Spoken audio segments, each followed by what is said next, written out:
mensahe ko naman sa mga loyalista na nag-celebrate at nagpalakpakan. Ang saya ninyo kasi nakulong si PRD. Hindi namin kasalanan na namatay ang mga anak ninyo mga magnanakaw. Kasi yung mga anak ninyo mga bangag, mga anak ninyo ginagawa nilang breakfast ang shabu, dapat lang sa kanila namatay sila sa war on drugs. No, konsinti ninyo yung mga anak ninyo. At sana, wala nang Duterte maupo. At sana, itong mangyayari sa inyo mga politiko, kayo mga magnanakaw, sana unang anak ninyo ang marepas magbiktima ng mga adik. Papababuhay tayo lahat. Magandang araw po sa ating mga kababayan at hindi na ho tinantanan ng ating mga kababayang Pilipino itong si Bongbong Marcos at talagang laging may bantay ang bahagi ng Malacanang ng sandamakmak ng mga kapulisan para mabilis na talaga nilang maprotektahan ang Malacanang mga kababayan ng ating mga kapulisan. No, grabe ho mga kababayan, no? At talagang hindi na ho tinantanan ng ating mga kababayang Pilipino, mapa Duterte, mga masasabi ho natin mga makakaliwang grupo, mga pinklawan, mga iba't ibang mga grupo, hindi na ho tinantanan si Bongbong Marcos. Ang kanilang panawagan lahat ay BBM resign, Marcos resign, Marcos patalsikin. Grabe ho mga kababayan, halos hindi na ho makahinga at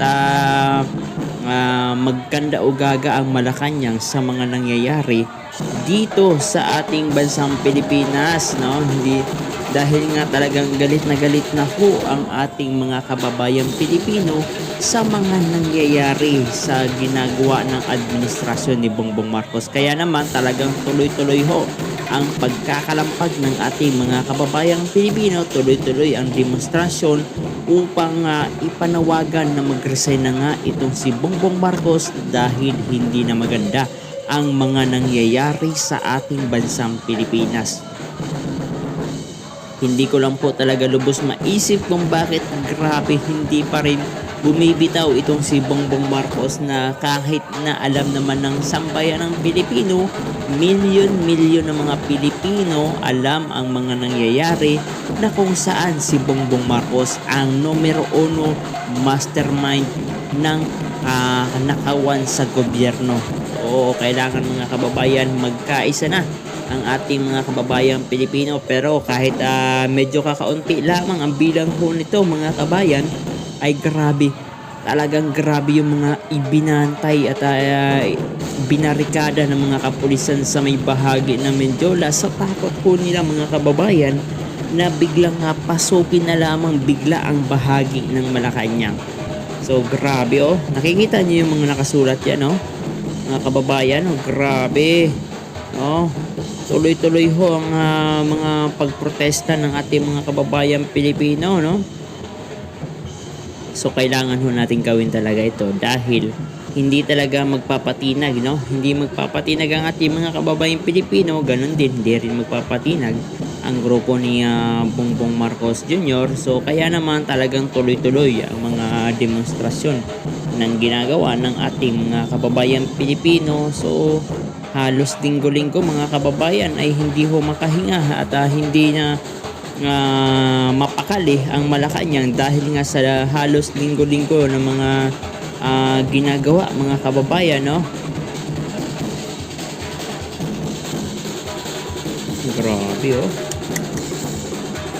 Hindi ko ho alam mga kababayan kung makakatulog pa ba nito si Bongbong Marcos. Hindi ko ho alam kung talagang ano ang ginagawa ng Malacanang. But hanggang ngayon ay hindi pa rin bumababa dahil alam naman ho natin na matindi na ang korupsyon na nangyari sa ating bansang Pilipinas. So grabe. So ano ho sa tingin nyo? Dapat lamang ba ito gawin? Hindi lamang ng libo-libong mga Pilipino kundi milyon-milyon mga Pilipino.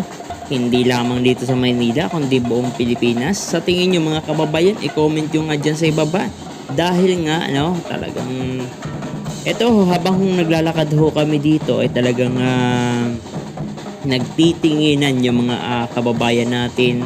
Sabi nila, ano ba ang mga nangyayari? Bakit nagkakaingay sa labas? Nung nakita ho nila na Marcos resign, talagang sigaw ho sila ng sigaw ng Marcos resign din. Dahil ayaw na nila ng matinding korupsyon na ang numero uno, ang mastermind ay ang presidente ng Pilipinas. At sino ba ang presidente ng Pilipinas, mga kababayan? Walang iba kundi si Bongbong Marcos Jr. Yan, save the Philippines. Let's go. BBM resign.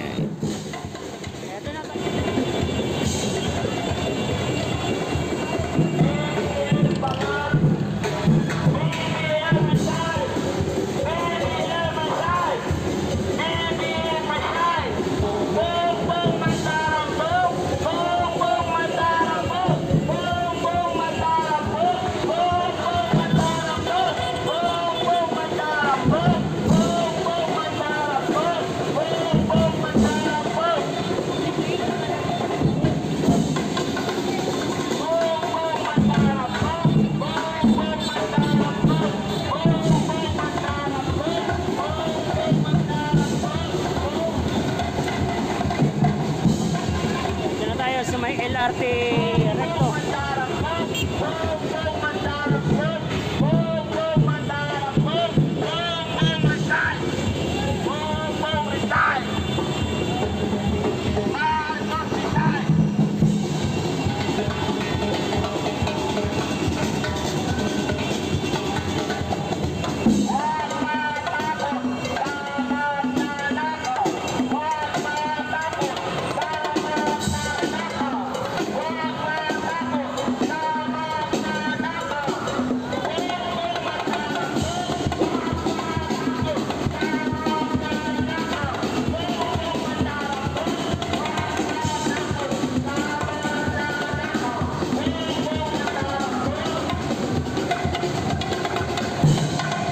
So, dito mga kababayan, sa may recto na ho tayo.